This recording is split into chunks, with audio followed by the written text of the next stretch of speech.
Election COMELEC. Attorney Laudiango, Igan at Connie. Good morning. Magandang umaga po, Sir Igan, Ma'am Connie, at sa lahat ng taga-subaybay ng Super Radio. Success ba? Kanina nabalitaan ko mga senior citizen ang maaga. Nakakatuwa naman, Attorney, no? Na Tama yung po. interest no ng tao sige po. Nilapit Pakibalitaan nyo kami. Tama. Katuwa. Ay, teka. Ay, Attorney, naku, sayang. Nag-senior citizen yung ating linya. aayusin natin ang ating linya kay Attorney John Rex Laudiango. Pero mukhang successful naman. Kasi kahapon, dyan sa may Baclaran Church, hanggang kahapon lamang daw yan. Lilipat sila sa mga iba-ibang mga simbahan at pati mga eskwelahan and malls. Ayan na, si Attorney John Rex, balikan na po natin. Tony. Attorney. Paumalit po, naputol po, gumaling po muli. Hindi po yung kasalanan ng telco. Latest, ano po balita? Opo, nakakatuwa po yung ating mga senior citizens ang talagang kauna-unahang nagparehistro at pagdating po dun sa mall registration namin, yung po mga gwardiya, yung mga salespersons po natin, mga utilities sila po, nakakatuwa, nagparehistro po talaga sila. At sa lahat po ng dako ng tanggapan namin mula dulo-dulo, marami po nagparehistro kahapon po sa Igan. So, successful. Mga ilan ba inaasahan natin, Attorney? Sana po maka 3 milyon man lang tayo itong registration na po nito, Sir Igan, Ma'am Connie, kasama po yung bago, yung nagpa-reactivate at sana po talaga yung pati sa overseas kasi by the latest statistics po, nasa 10 million po ang Filipinos overseas pero ang nakarehistro po, 1.6 million lamang. Sana po, patagdagan po ito. Kasi nga naman, 'di ba? Pag inilapit mo talaga, willing naman hindi ba magparehistro. Kaya lang kung para bang masyadong mahirap, mahahassle sila, 'di ba? Doon ho nagkakaroon ng kaguluhan at problema pa sa schedule. Kaya Tama ito ho, bakit nga lang ba hanggang August August 31, tama ho ba? As compared to doon sa COMELEC offices na hanggang September 30. Bakit ho magkaiba? Tama po. Yung matitigil lang naman po ng August 31 ay yung Register Anywhere program po natin dahil kailangan po namin ipadala ang lahat ng datos ng nila doon sa kanila po mga bayan at mga probinsya po. Okay. Doon pa rin po kasi hiring yan, ipapaskill pa po namin ang pangalan at para ultimately po doon sila makakaboto kahit nandito po sila nagparehistro sa ibang lugar. Okay, pero ano bang ating magiging hakbang din? Dahil 'di ba ang dami hong mga doble-doble, mga flying voters na nakarehistro pa rin, mga patay na sinasabi ho pag araw ng eleksyon na bubuhay dahil nakakaboto.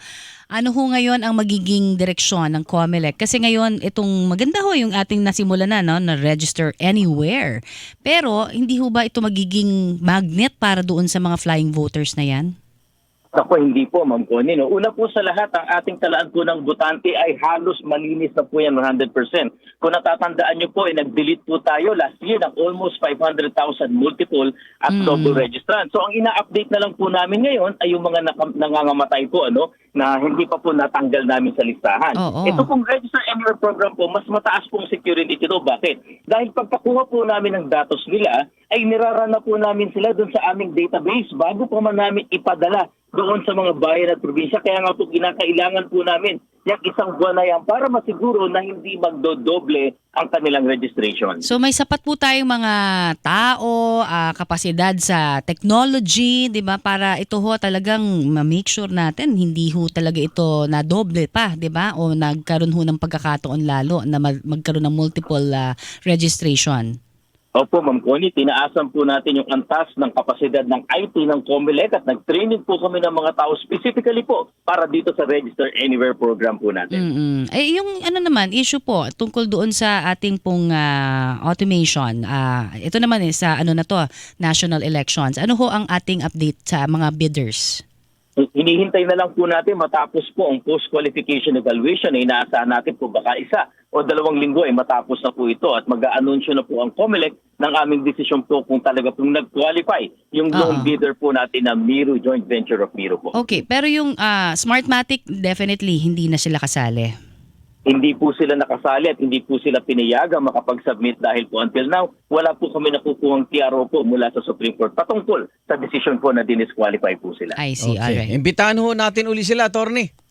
Maraming salamat po sa inyo ng Connie, sa lahat po ng ating mga kababayan. Pwede na po magparehistro, bagong botante, yung magta-transfer, magpapa-change, magpapa-correction ng entry sa inyong voters database. Yung pong mga overseas voter na gusto na maging local voter at local voters po na inaasahan nilang by May 2025 ay nasa overseas para po makaboto kayong lahat, kailangan po tayo magparehistro. Again po, February 12 hanggang September 30, meron po kaming Register Anywhere program sa lahat ng highly urbanized cities, capital Opo. towns at capital municipalities. Ay, Sir, may pahabol, po natin to. may pahabol lang po kami. Opo, yung pag-radio challenge sa Pag-asa Island no nung China sa atin pong mga opisyal ng COMELEC na nagpunta doon. Ano ho ang reaksyon ba para ito ho ba parang nagkaroon ng kaguluhan ba? Ano bang nangyari? Naku, wala naman pong naiparating sa amin. Pero sabi naman po ni Vice Admiral Carlos, ay regular po na tinatanggap nila yan. Pero ang importante nga po, atin po ang Kalayaan Island, nakarating po ang COMELEC, nakapagparehistro po ang ating mga kababayan doon good. ng ligtas at maayos po. Naku, napakarami po, pati mga mangingisda po natin, pansamantala silang tumigil sa pangingisda para lang magparehistro po. Ay, maganda. So mga ilan ho ang nakala po nating mga registrants sa Pag-asa Island? Napakalayo pero talagang pinuntahan Very good.